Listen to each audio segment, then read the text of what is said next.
Welcome, friends. I'm so excited to have you with us today. In various arrangements, I've seen some of you recently in person, which has been a joy, just to be in a rehearsal room again and making art collaboratively.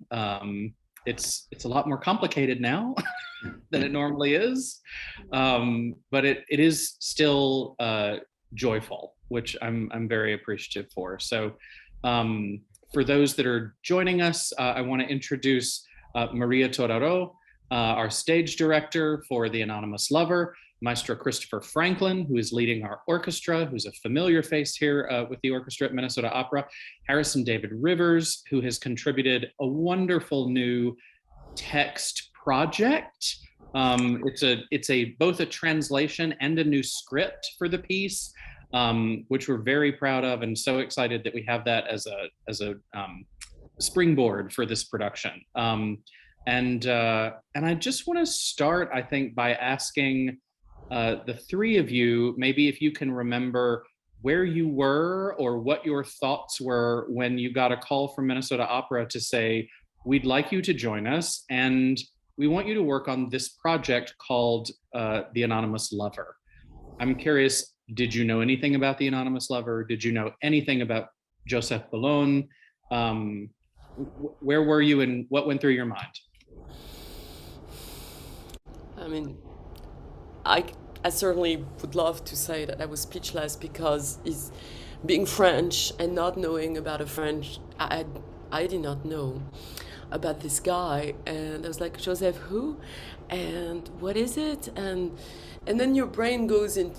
The first reaction was like, okay, let's discover. And when you start to read about this incredible man, you're like, those guys. I mean, I was almost embarrassed that you, American company, knew more than my own heritage. And so that was a complete reveal, and then the complete discovery of this incredible genius that graced our earth, of course, and the perspective, the opportunity to serve a very unique way this guy that not many unfortunately know but will, and then giving the opportunity to work with a team like we have here with Harrison, with Christopher, and giving the opportunity to really build it from scratch because of what we are, playwright, music.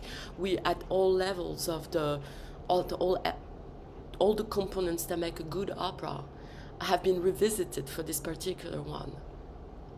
The text, there's a dialogue, there's ballet, costume sets, music, everything has been almost like a new work. While, it has the feeling of a new work, and it started like when someone has a spark. It was the spark of genius that Minnesota Opera had to present this guy, and then the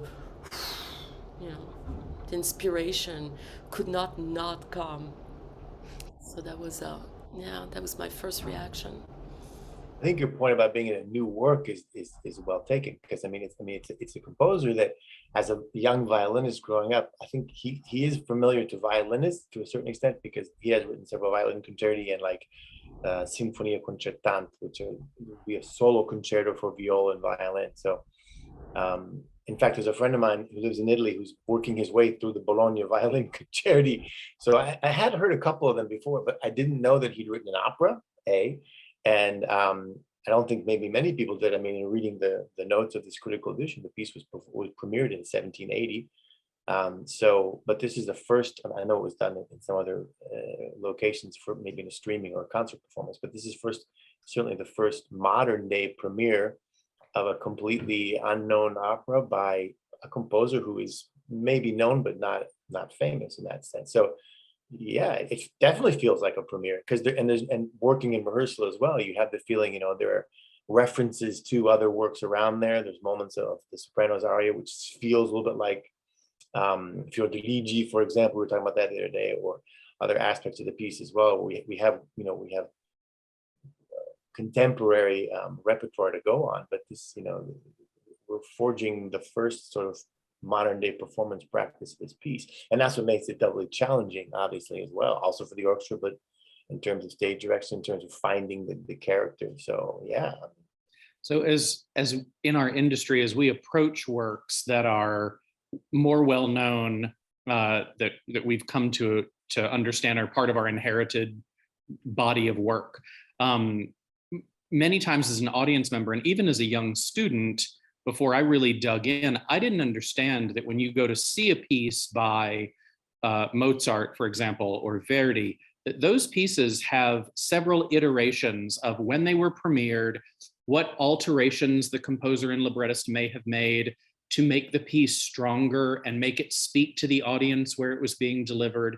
And I remember my first couple interactions with Anonymous Lover felt like this was a piece that would need an added voice in order to give it a little lift for a modern audience, because it hadn't had a workshop process that I had found in its history to sort of lead that forward, which is where Harrison comes into the picture.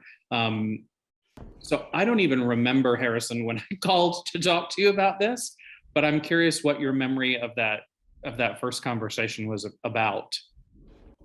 I actually don't remember either, but I will say, anytime Minnesota Opera, anytime you call me, I am very excited, because it always means something sort of outside of my sphere of understanding, or outside of my lane, my expertise. I'm very new to opera and to the world, and so maybe that was helpful in this situation, because we were sort of taking a fresh look at something. And so I was looking at it as a playwright, as a dramatist, and less as a piece of operatic work. And whatever rules are associated with that, I don't know them. So I didn't really think about them unless Maria mentioned that there was a rule that maybe we should follow.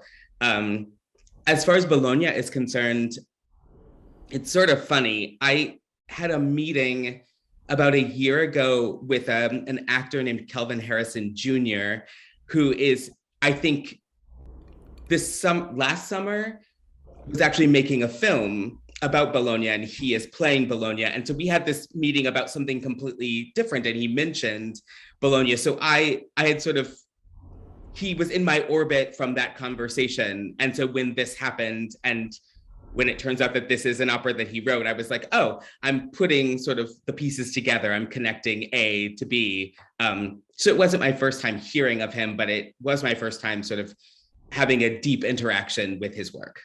Yeah. And I will say, for anyone who's interested in learning a little bit more deeply about production and different aspects of the production and about Bologne, our podcast, The Score, starting with episode 24, is doing like a 3-episode arc on Joseph Bologne and this production. So if you're curious about that, wherever you get your podcasts, whether it's online through Apple or the Google Play Store or whatever, you can find 3 really meaty episodes on Bologne and this piece. So, and exactly what you are describing, when I remember seeing the piece, I think it was last summer, and I felt like the music was quite strong, and the story not as much. The story sort of felt like what to do about nothing. Well, yeah, and like sort of a couple of days in the life of some pretty nice folks, and you know, but you come in sort of into the relationship already. They are not introduced. The pair of Leontine and Valcourt. And Valcourt are not introduced, That's right, you know, in front of the audience. So you're coming into a relationship that pre-exists the opening of the piece, and then you only see a little bit of it, and it has kind of a sweet ending. But so I'm curious, you know, when all of you started looking at it, and particularly with Maria, as we introduced you to Harrison, what kind of approach did you all take? Because I know we all want to be respectful of the composer, respectful for Jean-Lys on whose play this was based, and I'm curious what went through your planning and thought process. If I may say so, I come with the Frenchness where I come from, you know, the fact that I'm the French speaker here. There are stuff that popped from the French text that were maybe not as French by definition is ambiguous.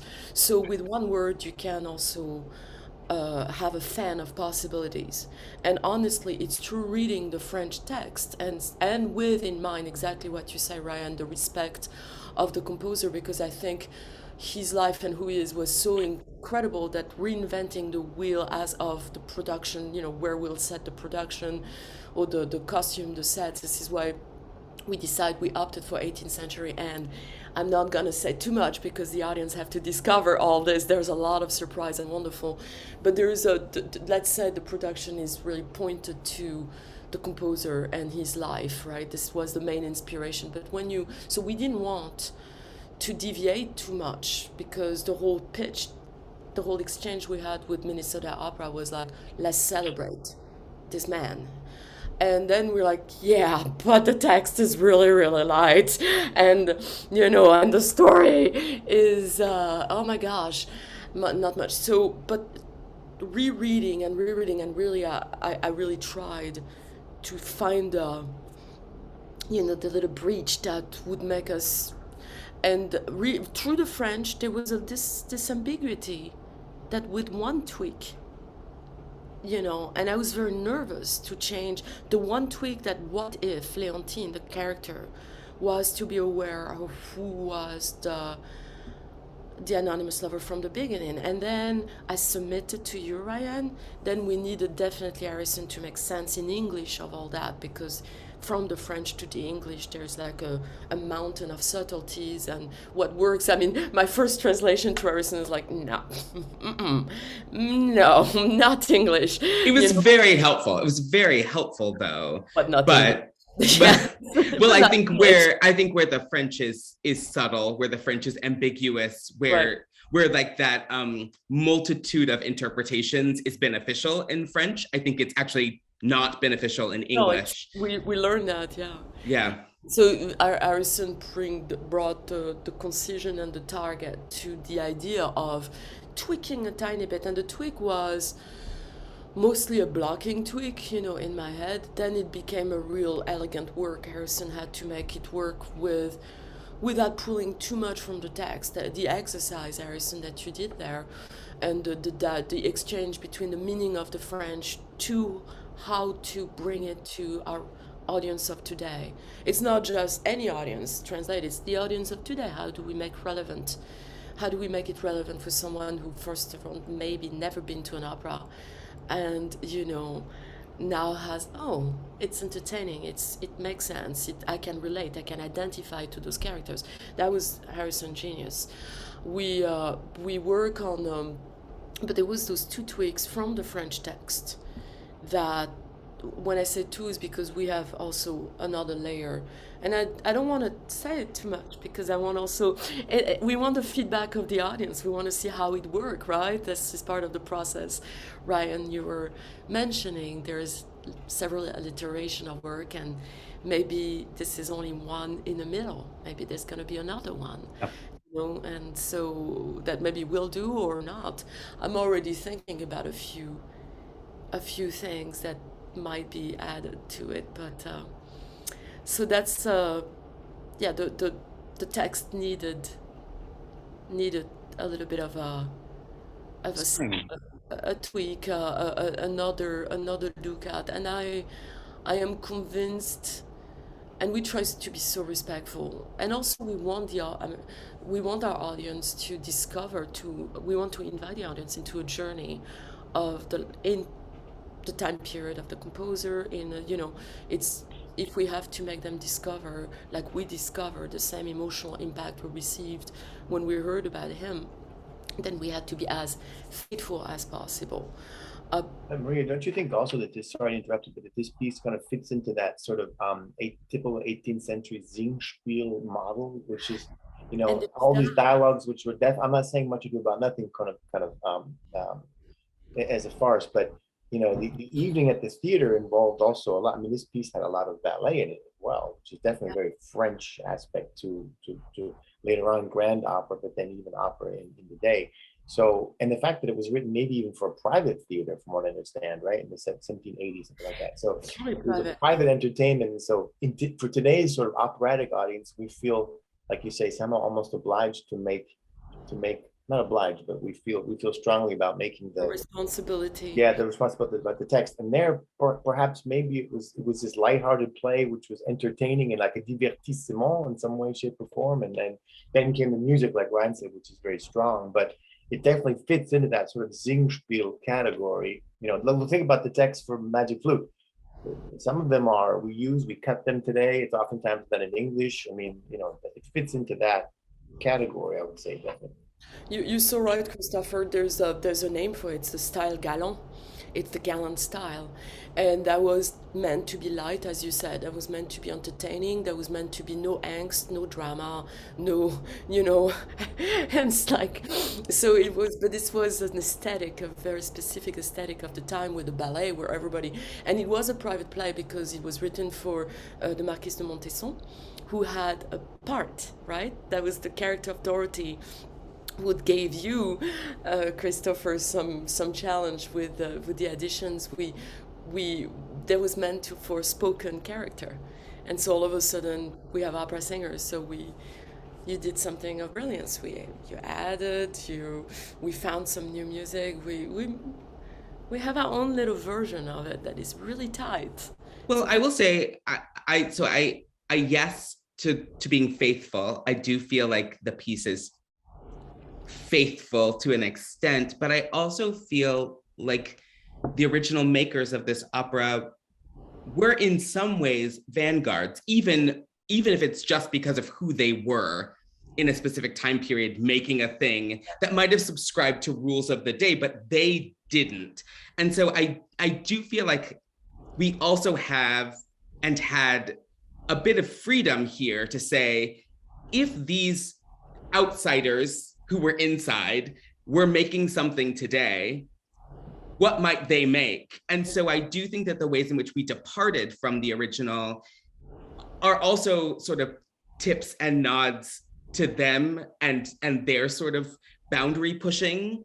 So I mean, to me, it feels like it makes sense. It makes sense to try something new, to tweak it, because I think that these artists, being the artists that they are, would I think be really excited by the risks that we're taking. And Harrison, remember, we were talking about this in every single pages of the process, with the balance of being respectful to them and who they are to us, because we're very impressed by those. And what's impressive, we sang to them because there's also Félicité de Genlis, who's the playwright, who's a woman. I mean, like, you know, it's a woman in the 18th century to have. I mean, there was the time of enlightenment. There was the time where men and women, there was equality already, and you know, but there was equality. That world was coming to an end, unfortunately, with the French Revolution. Yes. Right. Absolutely, but there was it was really it's rare in the world of opera that we have the play has been written by a woman and a black composer. That's like, no, you know. So the two of them are special. We're making a wink in the production about them. Again, I'm so mysterious, but I really want the audience to come and discover. It's an experience. I mean, it's an experience. This is what we're not telling you much here. You know, I watched the run through this past Tuesday, and it does feel very much like a celebration. It feels like a celebration of the two of them, of this work. I know for the artists in the room, even who are dealing with, you know, masking and constant testing like we all are, it still feels like a celebration just to be in the same space making art, which I think is just so exciting. And it feels, you know, Maria, you mentioned sort of these additions of some more of Bologne's music that I'd love Christopher to talk about how the selection process, you know, got us to those pieces. But for an artist like Zoe, who portrays Dorothée, it doesn't make sense to have someone of her gifts not be able to sing. So Christopher, can you talk a little bit about how we landed? Yeah, sure. We kind of passed by that because I was thinking about the end of an era. When you're talking about a Black composer and a woman writing an opera together. I mean, maybe 1780 was like the last time before the world kind of fell apart that could happen until maybe this century or recently. I mean, it really is amazing to think about that. I mean, the Age of Enlightenment was something that was really truly special. And like I said, shortly thereafter, the blade came down on that whole society. But I mean, Bologne was he was a fairly prolific composer. He'd written several song cycles, and in fact, there's 3 of them that we found then digging around, but we definitely wanted to involve the character of Dorothée a little bit more. She's a mezzo soprano. The woman who probably originally played the part of Dorothée, which is in the score itself, is only a speaking role. So there's no music written for that character.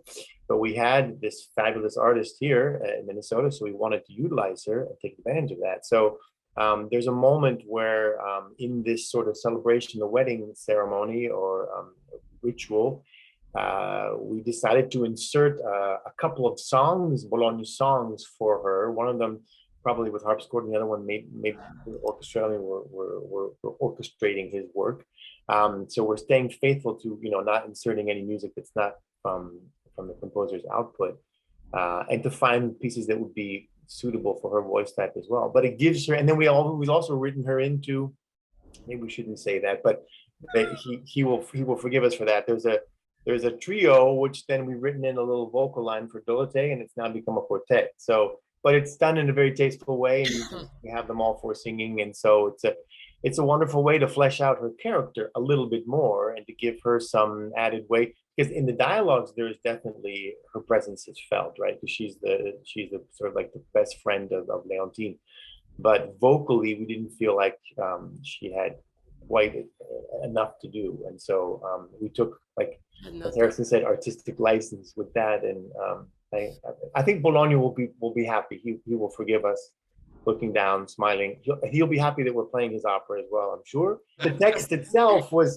probably also was an opera written for a private theater, so it wasn't like Bach's Well-Tempered Clavier, where he knows this is my piece that the world's going to judge me on, and so I'm definitely going to bring it to the best publisher in Paris and make sure this copy's.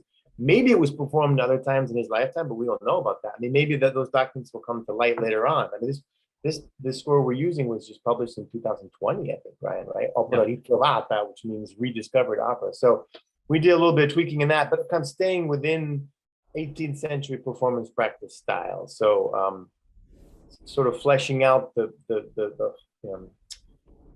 intricacies language of the score without changing a note of it. Obviously, we haven't done that, but just sort of adding some shadings here and there that give it a little bit more of a shape musically. So yeah.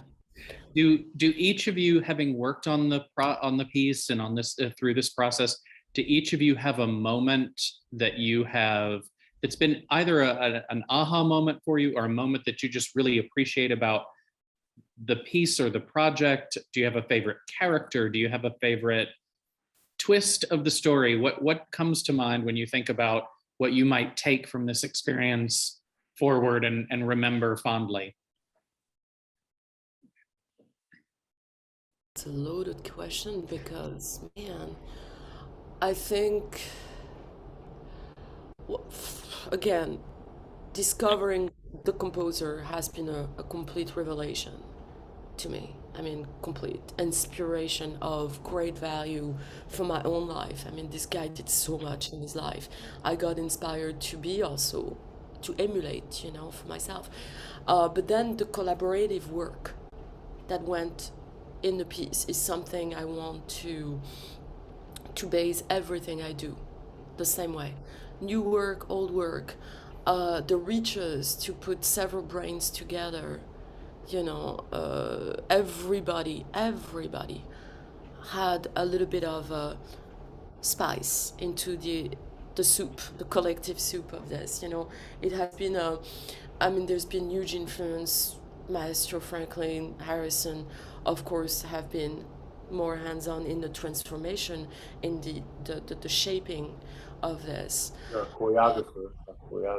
And our choreographer also were necessary, very important. You're right, Jeanne Saint-Just and Jennifer Mack have brought and the Baroque aesthetic and the we're gonna say it, and it's not gonna be a surprise anymore, but there is like a big island spirit into it. No, I'm not gonna say more, but it's an unusual partner in the world of opera.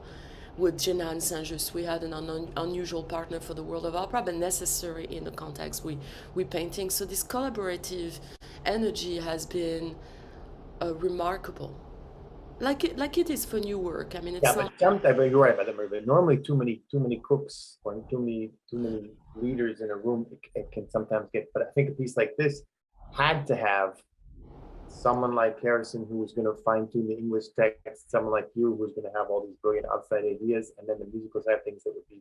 I mean, we have also both Alan and Andrew who are French and help with the French every day, the French text, song French text. So you need a group like Doug, that, people in the same room working towards the same goal. Yeah, I think Doug Carlson brought also, I mean, he brought, he came as an intimacy director, which is super important, and Minnesota Opera are the first to do, I mean, yeah, you launched a whole, yeah, you're the first who launched this entire necessary discipline in the world of performance, live performance in general, not just opera. And so, but we extended the intimacy. He got so passionate about the team, Doug, that he went beyond intimacy. So then there's like physicality to the wazoo that he's been also contributing to, because because he got happy. And so it's like, yeah, go, we're gonna do this. And then the idea, we're bouncing, and then, you're talking to someone like Roxanne, who is doing the super titles for us and many other things I understood in the company. And as we working on the super titles, she got also a brilliant idea, and I'm looking at her as like, yes, yeah, and everybody, it became that. And you're right, Christopher, usually it's too many cooks. It's not, but this one, it was necessary to remain super open-minded for every piece of spark and genius that people will empower. I mean, Ryan, you gave notes, and they were very important and good notes, that made the thing also improve. And costumes, Ari and Stefan at the sets also had artists, not only in their department, but were very involved with, and the text. All the singers have, and Harrison was very gracious to say, it's a collaborative work, and there are probably words that will feel better when we do the first reading. And so the artists have been very invested in also contributing a language that, and there's a few anachronisms that are priceless. They're priceless because they just come in the right timing. So the collaboration, for me, I hope to, yeah, this is special. Harrison, a favorite moment or something you will lift with you? I mean, maybe I love the female friendship in the piece, and the ways in which one character hides something from the other in order to sort of push them in a direction that may make them happy. And it feels incredibly relatable, like the ways that we are with each other. Like, I see something that you can't see, and so I'm going to like subtly nudge you in the direction of this thing that will change your life for the better. And I love that is a really important thread in this piece, that friendship feels really valuable. Yeah. Well, I lift my glass to you all, or my hot toddy mug. I'm lifting that to you all. Thank you so much for your work on this piece. And we are white knuckling it to opening night on February 5th. I hope that there will be a massive crowd of people who are safe and healthy and able to join us to experience what I think is history reimagined and with new life and new breath and celebration. So I appreciate it so much. Thank Cheers. you. Cheers. Have a great afternoon.